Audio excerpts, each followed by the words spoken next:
Hey everyone, this is Steve Jr., the creator and host of The Criminologist.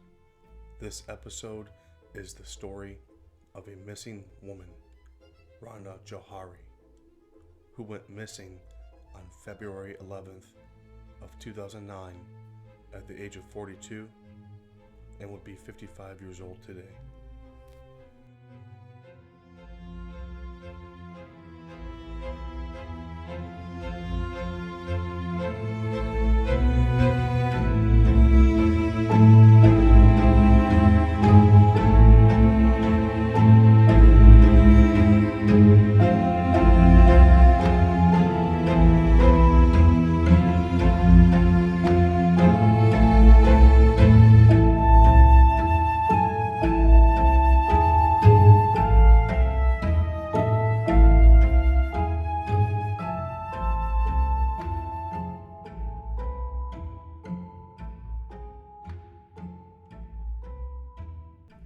A woman of Lebanese descent, Randa was born on June 2nd, 1966 in Lebanon to her parents David and Anis Jawhari.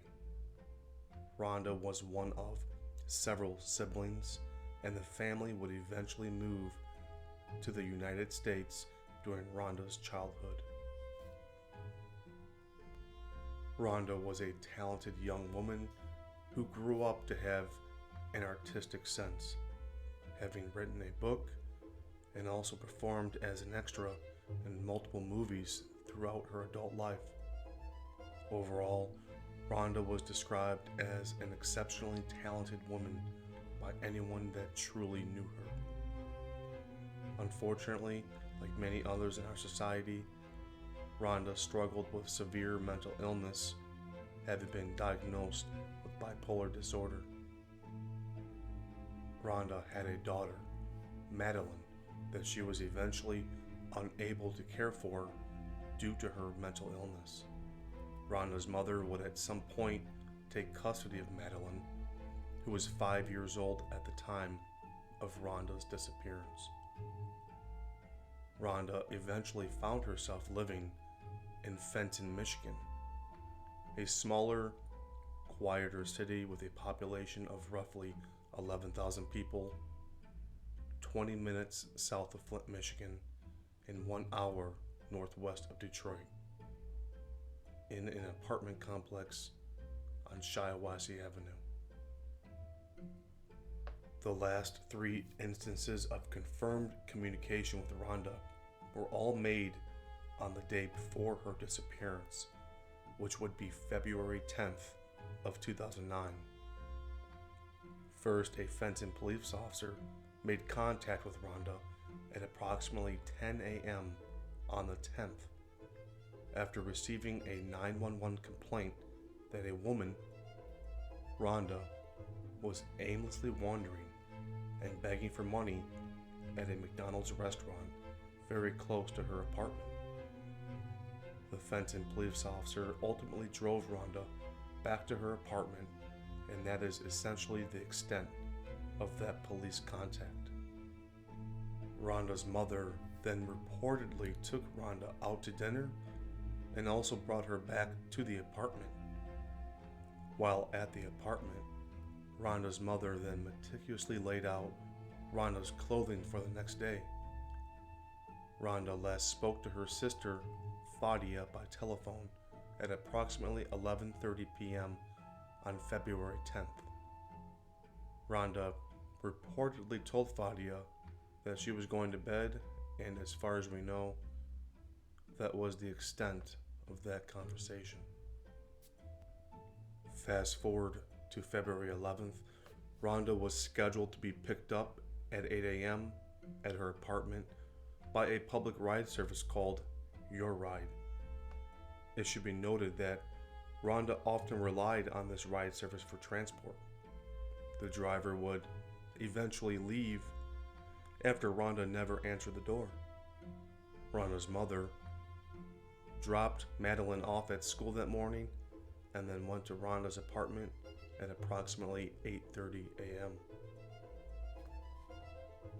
Randa's mother described a highly concerning scene in which the front door to Randa's apartment was left open, her clothing still laid out and undisturbed on her bed. Relatives also reported that no valuables or other important items were missing from the home. Randa's identification was still left at the apartment as well. Police maintained that there was no sign of a struggle at the apartment.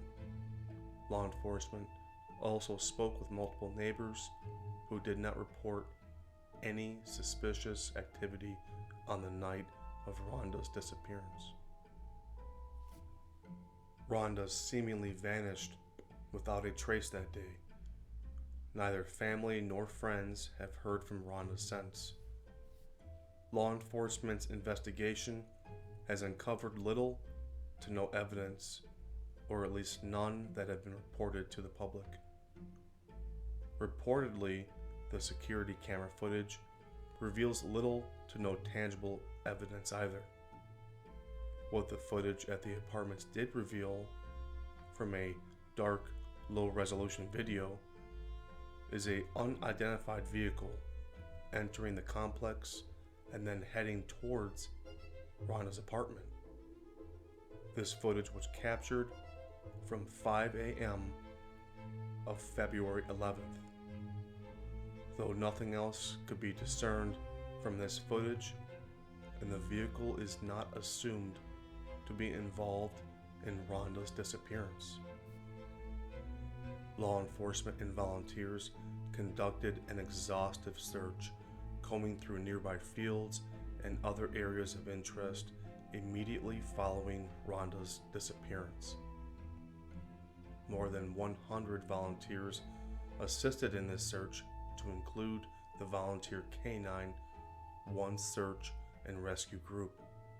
These canine volunteers picked up Randa's scent, entering her apartment and traveling to McDonald's, though she was frequently known to walk there, including the day before her disappearance.